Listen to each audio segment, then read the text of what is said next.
It's big. It's heavy. It's a pretty mediocre gun, to be honest. The SCAR-17, one of the most underutilized assault rifles, and kind of for a good reason. Unfortunately, welcome back to episode 3, guys. This time, yes, using this big boy. And yes, the build is pretty much the same as last time, running that Monolithic Supressor to stay off the minimap, and for that velocity buff, the VLK scope, just a good magnification, and it helps out with that recoil a little bit better.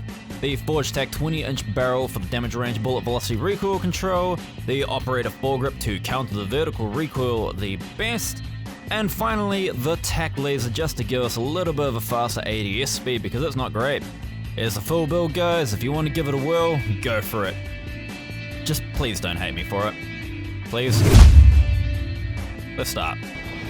Game 1, I dropped in over at the bridge here on the right hand side of the map, picked up the SCAR-H and the shotgun, got some kills, even got a nice little airstrike on this guy who just didn't see it coming. Rest in peace, buddy. Picking a guy up here with the SCAR-H, which I actually had to tap fire for because the recoil just kept jumping around. I was poised to win this game and I played pretty well. Unfortunately, I put this dude down and I reloaded to the left instead of going around the corner, and this little rat snuck in with the MAC-10 and gunned me from behind. You can't win them all, unfortunately. And much like Captain Price says, we'll get him next time. Game 2, hey, can you spot the rose skin? Because I can't.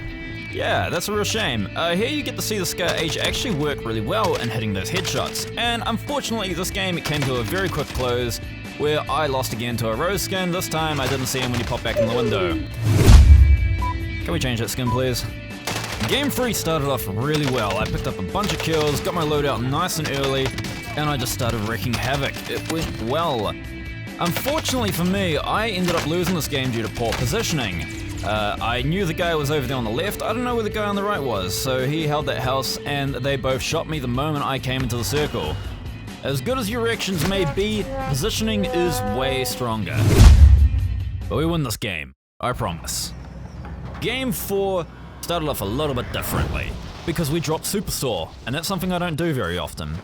After getting inside, we pick up a nice little gun off the ground here, crack this guy's armor, and while I'm fighting him, someone slams the door behind me, so I go to check down the bottom. After nothing comes through, I check the top window, and I spot him, pick him off before he takes any shot at me.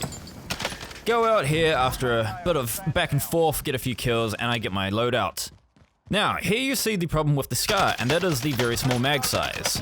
You can put up to a 30 round mag on it, but I feel the other attachments are a lot more valuable, so I just had to make do with what I had. Here I pop the UAV and I spot a guy on a train. I obviously spot the guy in front of me that I'm trying to shoot, and as here I turn around just to make sure I don't get shot in the back. I pop this guy and I'm prepared for this guy. Admittedly, he does actually rinse me a bit faster than I was anticipating. While I'm shielding up, you'll notice I'm bobbing up and down behind the rock to keep an eye on him.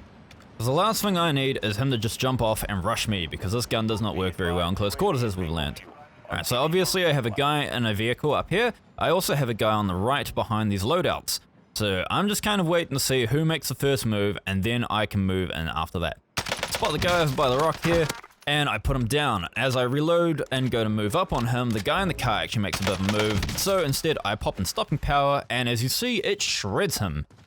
Now, this guy would have clearly resurrected by now, so I'm being a little bit more cautious, and as I go to move in, a gulag magically appears out of nowhere and jumps down the guy. As you see, the other guy, shreds him, and I hear shots over to the left as well, so I start double thinking about, where I'm gonna go. Instead, I go out a little bit wider and I pick up this guy just after he got into a fight with someone else. I grab a car and I boost it all the way over here onto the right hand side of the map just below Quarry and hold the big blue roof. I pop this guy here who is out for a Sunday drive and I ruin his day. Now we know the circle is out on the far right hand side of the map and there is a lot of open ground between me and it. So now I've got to make a bit of a decision. And not only that, I've also got to find the location that I want to go to. Yellow has a vehicle there, so someone is very clearly holding the top of the hill, as is an ATV at the fire station, and the truck is missing, so someone else is camped out there. And same with all the buildings around the buy station, they are very heavily contested at this point in the game, so I don't want to really risk it, especially since my close quarters weaponry is not great. People will be coming up through lumber as well, so the chances of getting shot in the back if I hang around the bottom of the circle are very high. So, the last place I'm thinking of is here on the right hand side of the circle.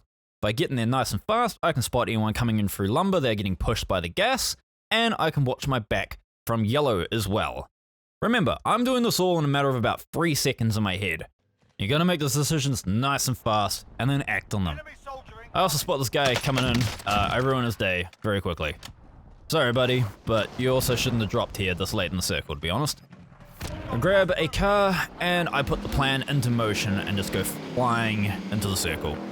I do actually think possibly about stopping here, but the flashbang goes off, and again, this is Mach 10 meta, so I don't want to risk it. Now, as I'm going through this underpass here, you will notice that I'm actually weaving side to side, and that's not because I've had a few to drive. Believe me, officer, I'm okay. It's just because if someone's sitting up ahead of me, they can land a very, very easy headshot if you drive in a straight line. So why not? You just go a little bit side to side, make it a little bit harder from the hit. It might save your life.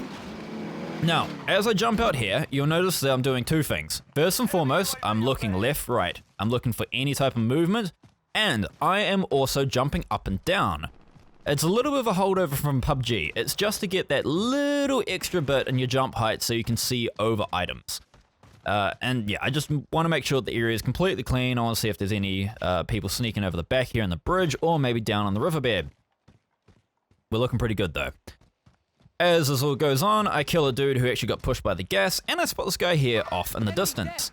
Now, you'll notice first and foremost, I don't take a shot at him. Instead, I'm keeping him pinged so I know whereabouts he is. The SCAR-17 does not handle very well at this range, so I don't want to like shoot at him, crack his armor, and then just give my position away. He can just turn around and mount me, you know, I don't know what he's carrying. Instead, I hunt him down up here. Unfortunately, he actually gets away, so I'm kind of freaking out a little bit trying to spot him. Remember, Mach 10 meta, I don't want anyone sneaking up on me.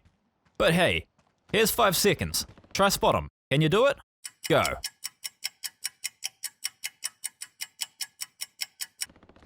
Did you guess underneath the rail bridge? Because if so, you were correct, and I want to congratulate you. Unfortunately, it wasn't enough to kill him, and I cooked this grenade for about half a second too long. So instead, it just made a pretty low explosion. So here, I'm looking for him. I'm assuming he's still hiding underneath the pillar, and I do have tracker, so at least I can see his footprints. Unfortunately, he is ghosted, so my heartbeat sensor does not work, which means I've got to spot him with my eyes. Now, here, I do actually start losing the fight, and you'll notice I back off not only to armor up, but because he does have a Mach 10. As I said, I don't want to get in close fights with this gun.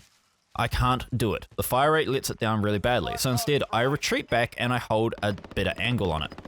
He comes up around the corner and I get a nice little kill on him, and you know, he does very much nothing. He also sounds like a foghorn. wasn't prepared for that one. Some shooting up on the right hand side here, and I grab some items off the guy's corpse. I spot one of the guys up on the side, but a little bit of bad recoil control for me prevents me from landing a kill or even cracking his armor, to be honest. I hang out here and for a bit, and a guy airstrikes me, which is much further in the circle you might be able to see. Well, I went in a bit of a dumb spot. I should have stayed on the left-hand side. I went to the right. Instead, I ended up burning my self-revive, which is kind of bad at this point. I make a very, I like to say tactical. It was a very accidental slide over the railing. You can see I'm kind of panicking to try and get up, which you can also get up from that little ledge there. That might help you out in future situations. Now, the bright side is that no one has seen me come over the left-hand side of the bridge, so if I make it up nice and slowly here, then I am still unseen, which is quite nice. However, I don't entirely know where everyone is. I assume there's a guy over on the right-hand side because of the ATV that came into the circle just before, but I haven't seen him move nor heard any shots. And then I'm just guessing that there'll be someone over here on the left. So again, playing it safe, I'm meerkatting, as I call it, where I get up on the edge and I kind of use my visual presence to lure people out and take shots at me. No one takes the bait, unfortunately, and instead I go prone because from this angle here, I can't be shot from either side, which is nice. I just wait. I just wait. This is it, do or die. Now, if you remember from previous videos, when you use an airstrike, it shows your location on the map, and that's exactly what happened to this guy here running an MP5.